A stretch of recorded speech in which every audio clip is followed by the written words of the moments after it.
Hello दोस्तों, आज आप लोगों को हम क्लास 10 साइंस जो जेक के द्वारा मॉडल पेपर जारी हुआ है सेट 1 विज्ञान का ऑब्जेक्टिव क्वेश्चन कराने जा रहे हैं। चलिए शुरू करते हैं। चलिए आज जो मार्क कर लेते हैं।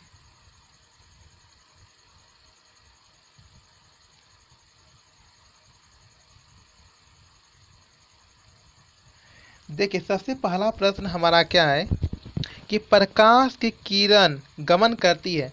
प्रकाश की किरण गमन करती है कौन सी? सीधी रेखा में, टेढ़ी रेखा में, किसी भी दिशा में, उपयुक्त सभी। तो वो देखिए, प्रकाश की किरण जो गमन करती है वो हमेशा सीधी रेखा में गमन करती है। इसका आंसर होगा ऑप्शन ए, यानी को नंबर।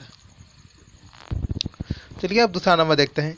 निर्वात में प्रकाश की चाल होती है, यानी कि निर्वात जहाँ पे वायु नहीं रहती है ना, वहाँ पे प्रकाश की चाल होती है 3 × 8 मीटर प्रति सेकेंड, यानी ऑप्शन नंबर ए। अब तीसरा प्रश्न देखते हैं। स्पष्ट देखने की न्यूनतम दूरी होती है। अब स्पष्ट देखने क्या है कि जब हर मनुष्य का देखने का एक दूरी होती है कि वो कितना नज़दीक तक की वस्तु को देख सकता है और कितना दूर तक की वस्तु को देख सकता है। दूर का तो अनंत होता है, लेकिन वो कितना नज़दीक तक की वस्तु को स्पष्ट रूप से देख सकता है वो है, यही क्वेश्चन है करा है कि स्पष्ट देखने की न्यूनतम दूरी होती है। तो स्पष्ट देखने की न्यूनतम दूरी कितनी होती है? 25 सेंटीमीटर, ऑप्शन बी, यानी खो नंबर। चलिए हाँ, धारा मापने के यंत्र को कहते हैं। धारा क्या? विद्युत धारा। विद्युत धारा को हम किस यंत्र द्वारा मापते हैं? विद्युत धारा को हम एमीटर द्वारा मापते हैं। वोल्ट मीटर द्वारा विभवांतर को मापा जाता है। चलिए question number 5। V by I का अनुपात होता है। वी बाई आई किसका अनुपात होती है? V by I V by I होता है आर, यानी प्रतिरोध। कैसे होता है देखिए, क्वेश्चन है भी बराबर होता है आर वाई आई। भी बराबर होता है आर वाई आई। भी बाय कितना होता है? आर वाई आई। तो क्या दिया? भी बाय आई, तो आर बराबर होगा और भी बाय आई। चलिए अब आगे देखते हैं। देखिए अब दूसरा में क्या कहता है, Fe2 प्लस 2Al और अभिक्रिया करके बना है Al2O3 प्लस 2Fe। तो कहता दी गई अभिक्रिया किस प्रकार की है? दी गई अभिक्रिया किस प्रकार की है? तो यहाँ देखिए, यहाँ पहले क्या था हमारा ApO3 फिर 2Al, तो यहाँ क्या बना है Al2O3 प्लस 2Fe, यानी कि ये विस्थापन अभिक्रिया हुआ। देखिए यहाँ यानी एल्युमिनियम की जगह ऑक्सीजन आ गया और लोहा अकेले रह गया। क्या है? विस्थापन अभिक्रिया, ऑप्शन नंबर डी, यानी घो। चलिए आगे देखते हैं।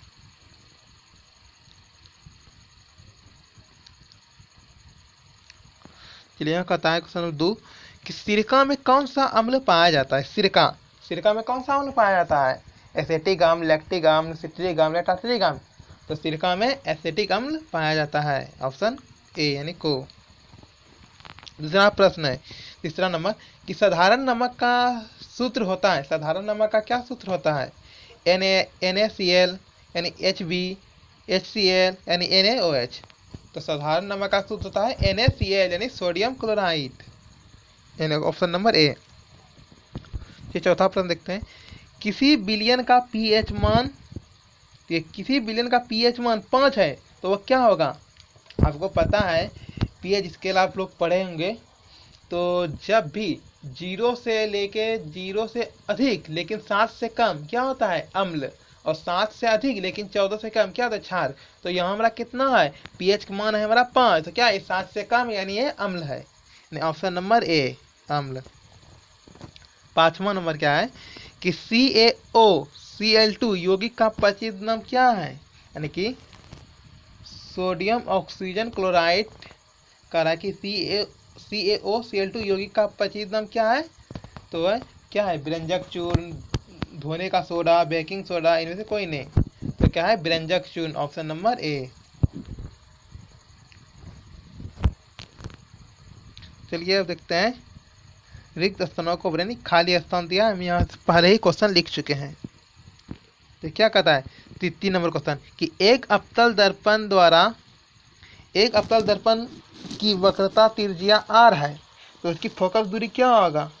देखिए अगर वक्रता त्रिज्या r तो फोकस दूरी बराबर क्या सूत्र होता है? फोकस दूरी बराबर सूत्र होता है f बराबर r/2।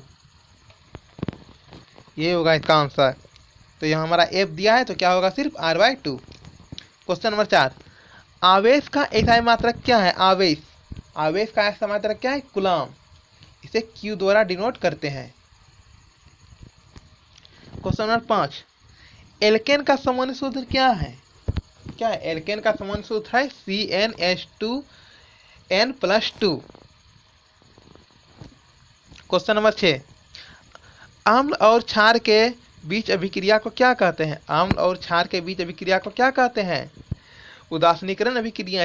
उदासीनीकरण अभिक्रिया क्यों कहते हैं? क्योंकि अम्ल का जो H+ आयन होता है और क्षार का OH- आयन, ये दोनों बराबर होता है, इसलिए उदासीनीकरण अभिक्रिया होता है। चलिए यहाँ हमारा ऑब्जेक्टिव क्वेश्चन खत्म हो गया। चलिए आगे देखते हैं बायोलॉजी का।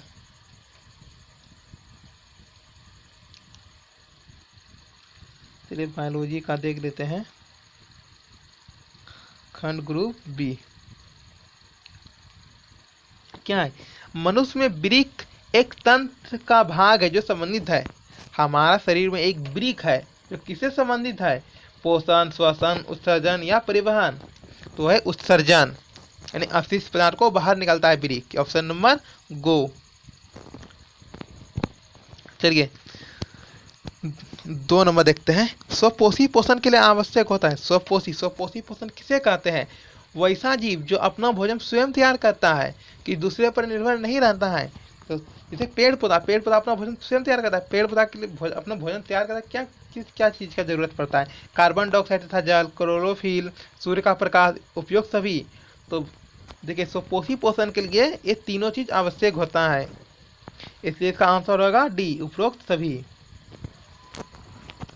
क्वेश्चन नंबर 3, देखिए पादप में जाइलम उत्तरदायी है। पादप में जाइलम जो है किस लिए उत्तरदायी है? जल का वाहन, भोजन का वाहन, अमीनो अम्ल का वाहन, ऑक्सीजन का वाहन। तो क्या है? जल का वाहन। ये पादप में जाइलम उत्तरदायी है। जाइलम से क्या होगा? जल का वाहन। और एक रहता है फ्लोएम से क्या होगा? फल यानी भोजन का वाहन। तो मेरा क्वेश्चन है कि पादप में जाइलम उत्तरदायी है किस चीज के लिए? तो जल का वाहन। Option number A. चलिए 4 नंबर देखते हैं। निम्न में से कौन मादा जनन तंत्र का भाग नहीं है? देखिए मादा यानी लेडीज, जनन तंत्र का भाग नहीं है। चलिए क्वेश्चन नंबर 4 देखते हैं। निम्न में से कौन मादा जनन तंत्र का भाग नहीं है?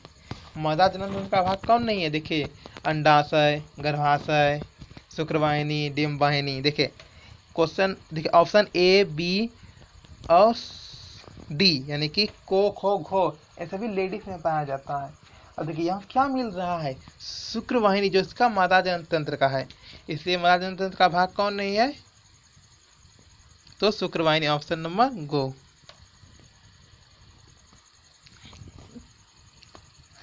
अब चलिए 5वां देखते हैं। अड़हुल किस प्रकार का पुष्प है? अड़हुल जो है, अड़हुल का पुष्प आप लोग देखे होंगे, और किस प्रकार का पुष्प है? द्विलिंगिक, एकलिंगिक, दोनों, कोई नहीं। तो अड़हुल का पुष्प है वो द्विलिंगिक है, यानी ऑप्शन नंबर ए को।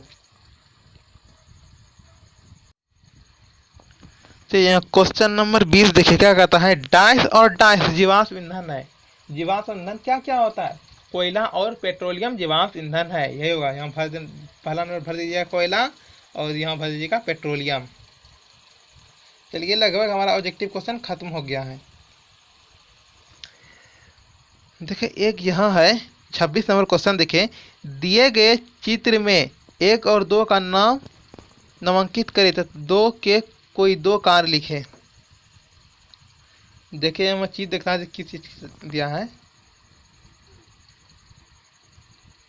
देखिए हमको दिखाते हैं। ये क्या है? ये जो है ये हमारा अंडाशय है। क्या है? अंडाशय। तो ये अंडाशय।